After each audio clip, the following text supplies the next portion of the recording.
We all surely loved the three little superhero girls zooming around Townsville and saving the day from all these monsters popping left and right. But ever wonder if for these tiny little shoulders the responsibility was just too much? Blossom, Bubbles, and Buttercup have dedicated their lives to fighting crime and the forces of evil.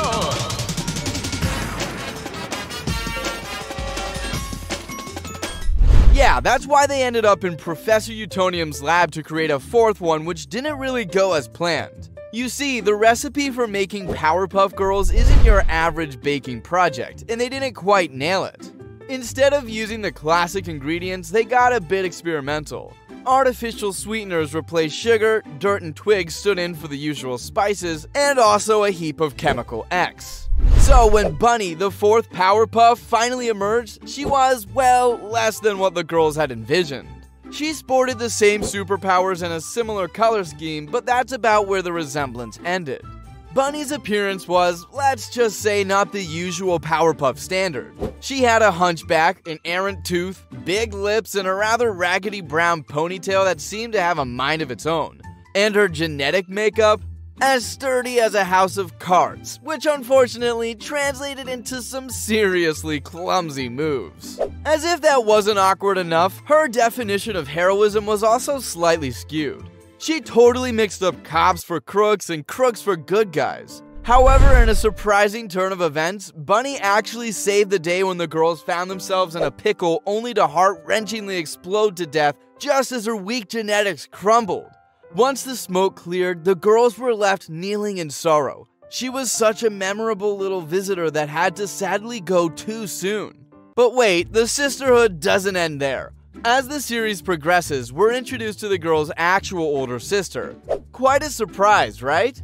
Turns out Professor Utonium had been keeping this a secret, but not for any bad reasons. In fact, he believed she was gone for good and wanted to spare the girls unnecessary grief for something they hadn't experienced. The whole thing started during a science face-off between Professor Utonium and his rival, Professor Neutronium. Neutronium had managed to create a perfect little boy using some fancy tricks, and determined to outdo him, Utonium aimed to create an even more amazing creation, a perfect little girl. So he mixed up ingredients like sugar, spice, and everything nice, and chemical W, and just like that, the perfect little girl named Bliss came into being. Professor Utonium genuinely cared for Bliss, even though she had a knack for causing accidental chaos. Sadly, one day she went boom and nearly demolished their entire house. Filled with guilt, Bliss then fled to a deserted island, leaving the professor devastated and thinking that she perished in the explosion. Luckily, we see her make a comeback, and this is where she realizes she now has three little sisters. Though at first her past trauma gets the best of her, Bliss soon learns to cope, thanks to her sisters. However, she realizes she's better off guarding the space, and so now Bliss powerpuffs through galaxies, leaving the Earth duty to the girls. That begs the question how the girls were created in the first place. Well, it's all thanks to the Grandmaster of Invention, Professor Utonium. The funny thing about this dude is that his best creations usually happen by accident, not some grand master plan. The most legendary of his accidental masterpieces? You guessed it, the Powerpuff Girls, and it was these very same girls who slapped him awake to this realization. You see, the girls opened his eyes to the fact that anything he tried to cook up on purpose ended up as a spectacular disaster. It's like his plans were cursed or something. Only the realization gave quite a punch to his ego. So, armed with this eye-opening truth, Utonium decided to dive into the lab and consciously conjure something special. No more mishaps, right? Wrong. Dude dozed off mid-mix and embarked on a dream journey where he actually followed his recipe perfectly, and I mean no accidents, and brewed up three ordinary little girls. In his fantasy land, these gals went by different names and spent their days just lounging around, not a hint of heroics in sight. Townsville, the girls' hometown, was turning into Monster Central with nasty beasts popping up left and right. And these girls, let's just say they couldn't even wrestle open the mayor's pickle jar. But you know what? Maybe it's better that Utonium stayed an accidental genius, because there's one time he caused a town-wide body swap, and it wasn't even remotely on purpose. Utonium was trying to pull off a simple switcheroo with an apple and an orange. What could go wrong, right? Well, just about everything. That power machine of his went haywire, resulting in a citywide roll shuffle. I'm talking everyone, from the mayor down to the civilians, suddenly hopping into different skins. And oh boy, the villains weren't spared either. Can you imagine the chaos? The Powerpuff Girls, known for their super quick crime-fighting sprints, were suddenly stuck in the bodies of the Professor, Miss Bellum, and the Mayor. And the villains? Fuzzy Lumpkin swiped the body of an uptight British dude sipping tea. The Gangrene Gang got swapped with a bunch of teens flipping through fashion mags, and Mojo Jojo ended up as a kindly granny offering cookies and milk. It was pure madness trying to figure out who's who in a sea of crazy character swaps. Thankfully, after a topsy-turvy day of wild mix-ups, things managed to crawl back to normal. So you see, Professor Utonium might not have the best luck when it comes to sticking to plans, but hey, his accidental genius is what brought those pint-sized superheroes into the world. There are a lot of different ideas about why the Professor made the girls, ranging from simple to extreme. Some folks think he was just doing innocent experiments, while others go all the way to suggesting he might be a creep. Now, let's put that one last one aside since we know Professor Utonium is a good dad and deserves some respect. But there's this other theory that says the Professor couldn't have kids on his own, so he used his smart brain to figure out a different way to create life. Basically, he mixed up some science stuff in a kind of magic way and even put his own blood in there so his special stuff could be part of the recipe. It kinda makes sense, considering how the Professor never seems to have a girlfriend in the show or married, and his dates never go well. Whether that's true or not, we do know for sure that the Professor made the girls to kick out all the bad guys from Townsville, since the city used to be a playground for villains and the girls were his way of fixing that. In the end, the girls are made from sugar spice, everything nice, and a little oops of chemical X. With their awesome superpowers, they're like the town's heroes. They zoom around, zapping baddies and saving the day. But there's someone else who played a part in making the Powerpuff Girls that doesn't get enough credit. Can you guess who? It's Mojo Jojo, the main bad guy in the show.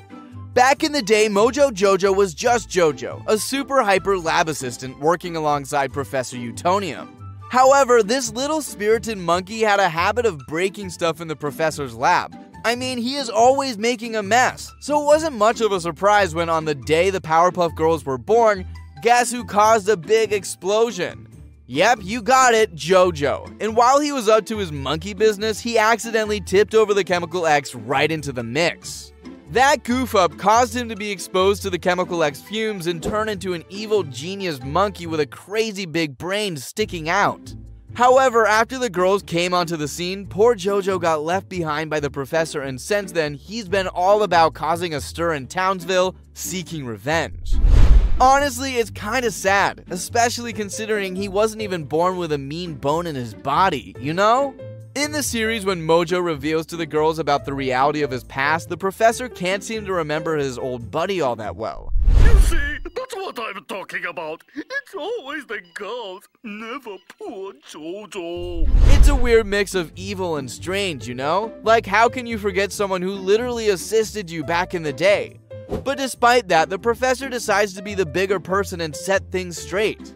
He teams up with Mojo, of all people, to make this gadget that gives Mojo some superpowers like the girls have. But this wasn't done before making sure that Mojo would not misuse the power. However, after the Professor had helped Mojo copy the girls' powers, he double-crossed the Professor using their strengths plus his newfound smarts to overpower the girls.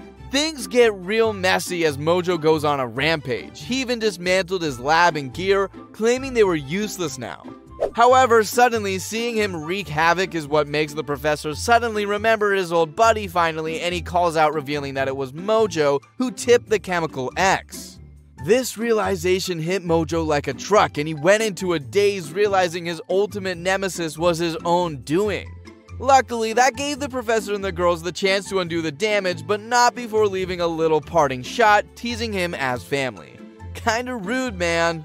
Nevertheless, the monkey did not give up, and we see him make a comeback where this time the guy tries to change the past once and for all. Career day at Oaks goes awry when Mojo Jojo arrives and jumps into the professor's time machine. Now the girls must travel to the past to keep Mojo from preventing their creation by hurting a younger version of the professor. When they had this career day over at Oaks kindergarten, grown-ups and parents came in to talk about what they do for a living to the little ones, and of course Professor Utonium was there as well. He surprised everyone by sharing how he ended up becoming a scientist, even though he wasn't into science from the get-go, and with that he introduced his new invention, the time portal. But guess who showed up? The one and only Mojo Jojo. He disguised himself as a student to find out more about the time portal, and upon seeing the potential the thing had, he got this idea of using it to mess with the past. Mojo Jojo's plan was kinda wild, as he wanted to go back in time, grab the young Professor Utonium, and somehow make him hate science. Not the most usual plan for sure, but we all know why he wanted to do that. To prevent the Powerpuff Girls' birth in the first place. Nevertheless, without sparing a moment, the monkey went through the portal by himself, and the girls decided to follow to stop his mischief. Mojo Jojo landed in the 1950s Townsville and immediately started searching for little Utonium. He finally found young Professor Utonium causing all sorts of pranks instead of doing science stuff, and when the young professor messed up a school project, Mojo saw his chance and kidnapped him off to a volcano. In his desperation, he wanted to plop the dude down the bubbling lava, but had a bit of a struggle and things got intense. Luckily, the Powerpuff Girls showed up right on time. They caught the young professor before he could go into the volcano, and in the process saved everyone from getting wiped out of existence, Mojo included. Jojo, who once again had a hand in helping create the Powerpuff Girls. No! But it's not just old Mojo Jojo causing trouble in the Powerpuff series. The girls have a whole bunch of the creepiest and freakiest of them all. Him. This dude with red skin and a seriously eerie grin is a total nightmare. He's like some kind of demon that just won't quit. Even though the girls have handed him his butt quite a few times, he keeps coming back from the dead like it's nothing. Plus, one of the most messed up things about him is his power to bring evil stuff to life. This sneaky dude's secretly pulling the strings on some of the other baddies in the show, and they have no clue. And knowing how shady and tricky him is, I wouldn't put it past him. He's the mastermind behind bringing back the rowdyruff boys even after the girls wiped them out. So who knows, he might have had his fingers in the pies of other villains as well, like that hair-welding tyrant Sedusa and the wild mountain man Fuzzy Lumpkins. However, apart from him, there's a whole lineup of weirdos. The Amoeba Boys, the wacko cool gang known as the Gangrene Gang, which by the way, Buttercup seems to think is kinda cool sometimes. And then there's Princess Morbucks, this snobby rich girl all about the gold and cash. Not to forget a bunch of other smaller villains who pop up here and there just to keep the girls on their toes. But I gotta give a special mention to the rowdyruff boys. They were like the ultimate wildcards in Townsville. Imagine taking everything you knew about the Powerpuff Girls, flipping it upside down, and adding a splash of mischief. That's the rowdyruff boys in a nutshell. So, these guys were created by Mojo Jojo, and he literally used armpit snips, snails, and puppy dog tails to whip up these pint-sized troublemakers. Brick, Boomer, and Butch. Ah, my children. When the rowdyruff boys tangled with the Powerpuff Girls, they were beaten by them and wiped off. But then, him brought them back to life. And guess what? The boys and girls met up again for a second round. Remembering what happened last time, Blossom had an idea. She thought maybe they should try the same thing, showing kindness by giving them a kiss. But the first try didn't work. Then the girls gave it a shot a bunch of times. And guess what? It all went wrong. The boys were actually getting stronger by soaking up the girls' love and care. It's like they were eating it up, and this just made them even more bigger and mightier. Of course, the boys get the upper hand and start using their crazy strong muscles to hassle the girls.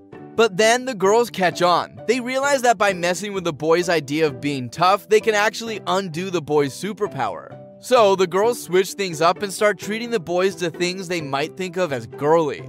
And they keep poking fun at the boys until the boys become really small and weak. At one point, the Powerpuff Girls even kidnap Boomer. See, Brick told Boomer to steal some treats, so the girls took action. Bubbles gets in on the action by dressing up like Boomer. She puts on his clothes and even copies his hairstyle. But there are times when Bubbles almost spills the beans to Brick and Butch. They don't have a clue that the real Boomer is being held hostage or that Bubbles is pretending to be him. Eventually, Bubbles gets all freaked out by a cockroach, and that's when things almost fall apart.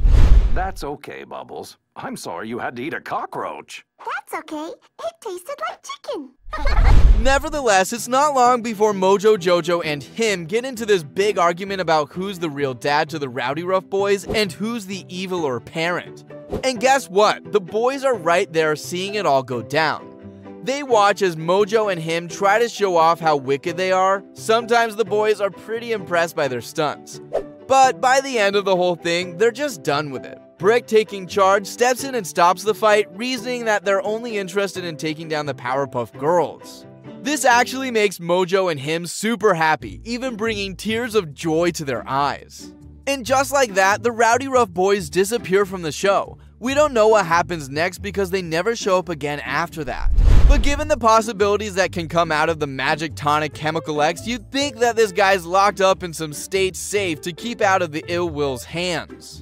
But no, this thing is only an eyesight away, sitting right there in Professor's lab. I'm totally astonished how he just keeps it right there. And the amount of time it has been misused is gonna shock you. Like once while hanging out in Townsville's local forest, Bubbles spotted a poor squirrel that was totally struggling to escape from a hawk tailing it. Fortunately, she swooped in and saved the day. However, once the situation reached the professor, he got all serious, explaining how dire the squirrel's condition was and how it might not even survive due to its injuries. This news hit the girls pretty hard, especially Bubbles. Only Bubbles had this wild idea. She dashed to the lab, gave the squirrel a dose of Chemical X, kind of like a superhero move, and then crashed back in bed.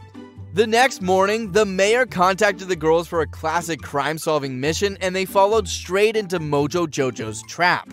And just as Mojo was getting all smug and geared up to cause chaos, out of nowhere appeared this glowy orange figure. And you won't believe it, it was the squirrel all powered up by Chemical X. Even though they had their worries initially, Buttercup threw out the suggestion of the squirrel joining their crime-fighting squad, and to make the long story short, they welcomed the squirrel into the crew and named it Bullet, thanks to Blossom's idea. Bullet went full superhero mode, taking down a hawk like a pro and earning some serious street cred. However, Bullet eventually decided to shift gears and take care of the forest critters instead. Despite everyone suggesting Bullet should stay, the squirrel had its heart set on the forest and Bubbles finally let go. You know, sometimes I think that maybe Bullet is a reincarnation of Lost Bunny, and if that's the case, that would be so sweet. Nevertheless, once even that pesky little mayor managed to get his mitts on the apparently inaccessible Chemical X. And what does he go and do? Well, his first brilliant idea was to put an end to his hairless history. So, when his trusty little toaster goes kaput, he passes it over to the professor hoping for a fix. Only he sneaks into the lab and stumbles upon the one thing he should have never found, the professor's ultra-secret stash of Chemical X. It's like reason number 2345 why Utonium should have just ditched that Chemical X, because this guy was absolutely convinced it was a magical hair growth potion. Naturally, he took a swig right then and there, and bam, suddenly our bite-sized and not-so-bright mayor of Townsville is soaring in size. Thanks to the magical touch of Chemical X, the mayor expands into a bona fide giant, and sadly it was up to the Powerpuffs once again to save him from his mega giant era. They had to pull off the funniest, most creative move ever to bring him back to his usual self, which was by calming him down by giving him the very needed toast. They literally babied him. I seriously wonder how he came to be the mayor.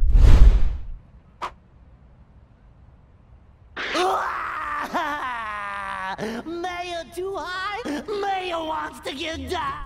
But the most interesting of all was when an old jealous classmate of Professor Utonium decided to replicate the girls. Basically, he made knockoff versions of the girls, but only his end goal was not saving the world, but instead bathing in some cash. You see, old man Professor Utonium used to have a sketchy little classmate called Dick Hardley. The name says it all. Nevertheless, when the professor gets a call from his old buddy, he learns that he'll be dropping by soon, and memories rush in as Professor Utonium recalls their university days, where Dick slacked and cheated big time. Dick showed up, checked out the place, and all he saw were dollar signs with the girls. He started dreaming of going rich by exploiting the little ones, and of course the professor wasn't cool with it, and so he booted Dick out. But that made Dick go villain mode, and in no way did it quench his thirst for money. He literally comes back behind the professor's back and sweet talks the girls into handing him the chemical X. Yeah, like they literally tell him everything right then and there. And that ends up with Dick rushing off to his evil lab and flicking out some knockoff version Powerpuff. Behold, the Powerpuff Girls with Chemical Extreme. This man starts taking over the girl's career, and once confronted, the dude swallows Chemical X and morphs into a radioactive monster. The girls tried to fight, but Dick was way too strong. Eventually, he even trapped them and extracted their Chemical X in a frenzy to make even more knockoffs. The guy was too high on dollar juice, but that's when the rejected knockoffs switched sides when they realized that Dick never cared for them, and once Professor and the girls had escaped thanks to the love of Professor, the girls were replenished with Chemical X once again. That was a close one, people. Well, old Dick may have gotten the formula right, but the one ingredient he forgot was love. But here's the thing, why is it that in a regular city like Townsville, all these crazy Chemical X events just seem like business as usual? I mean, if this kind of stuff happened in your hometown, you'd probably be getting out of there, right?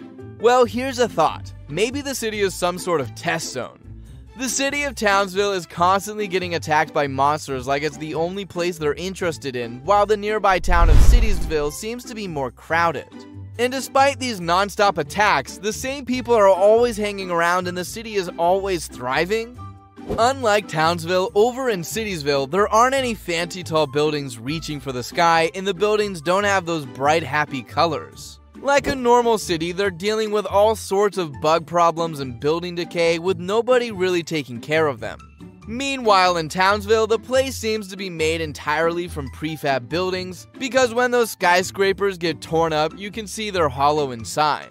And even if everything gets destroyed, it's back up in no time. Oh, and let's not forget about the mayor. He's pretty much useless and never seems to do any actual important stuff like in Citiesville, where the mayor actually knows what they're doing and stays pretty darn busy. So everyone is just playing a character?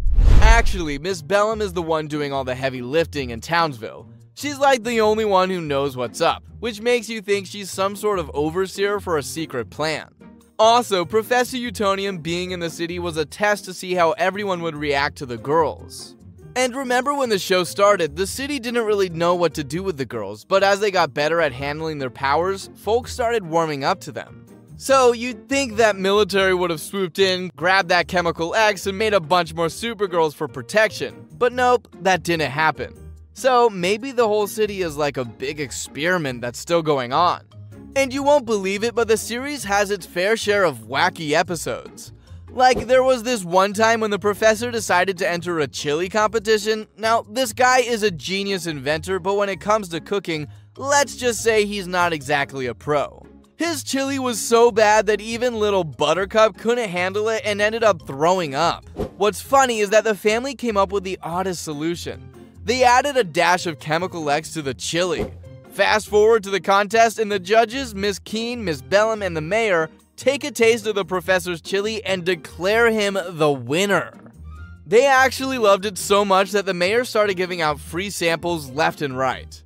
But here's the hilarious twist. Those samples give people some major fart troubles, and before you know it, the whole city reeks of rotten eggs, and there's a whole methane monster roaming around, all thanks to the gassy situation. I've gotta hand it to the creators. They've got quite the twisted sense of humor to come up with an episode like this. Fair enough, after the girls are done handling the fart monster with nose plugs, the professor gets banned from the chili contest for good. And I hope he remains banned because that's just one of the most horrible monsters ever. However, the series also has a bit of a disturbing turn when it showcased a monster that was literally leeching off people's heads. Like, I'm talking sucking off the blood and everything right from the head. This guy is a total nightmare with pointy teeth and literally pouncing at the civilians out of nowhere. In the episode, there's this bank manager who finishes his work, looks around, and leaves for the day. While leaving, he notices a small creature hanging around. He tells it the bank is closed and apologizes, but seeing that the creature seems a bit down, he encourages it to come back the next day and wishes it a good night. However, as the manager walks away, he suddenly hears footsteps and sees a shadow approaching. He gets really scared and rushes around corners in panic. Then he stops abruptly, screams, and closes his eyes when a trash can crashes. When he opens his eyes again, he sees a calm cat there purring. He feels relieved, thinking it was all in his imagination, but out of nowhere the robbing leech appears. It jumps at the manager, showing its teeth, and burrows into the poor guy's brain to get its meal. And surprise, this creature doesn't stop at one incident. It even goes after the mayor's brain, showing a seriously disturbing pattern of behavior. Plus, almost every time that him dude shows up in these episodes, it's like a total brain scare fest. In one of them, the girls kick some monster butt and head back home to catch some sleep, thinking all's good. But little do they know, there's some wicked stuff lurking above them. Him totally messes with their heads by using their own fears against them. So once they hit the bed, bam, he brings their worst fears to life in these awful dreams. I mean, seriously, any kid watching this had to be tossing and turning at night because the things him turns into are seriously nightmare material. It's got everything from real-life horror vibes like Blossom getting ambushed by these cold-eyed, emotionless classmates on report card day when she gets F's big time, to Buttercup getting swarmed by a bunch of spiders. And the freakiest part was when Bubbles seemed to wake up and checked out her snoozing sisters. Only she then hears this weird jingle from the chair by the bed and spots a dark figure on the other side of the room, kind of like a creepy clown doll sneaking into the closet and shutting the door. And just when she thinks that's weird enough, she looks back at the bed and there's this cute teddy bear all dressed up like a clown, just staring her down. And I swear out of nowhere, this thing turns red, gives her this evil grin, and starts cackling like a total villain. I mean, seriously, even as a grown-up, that gives me the shivers. Can you imagine what it would do to the kids though? Crazy stuff.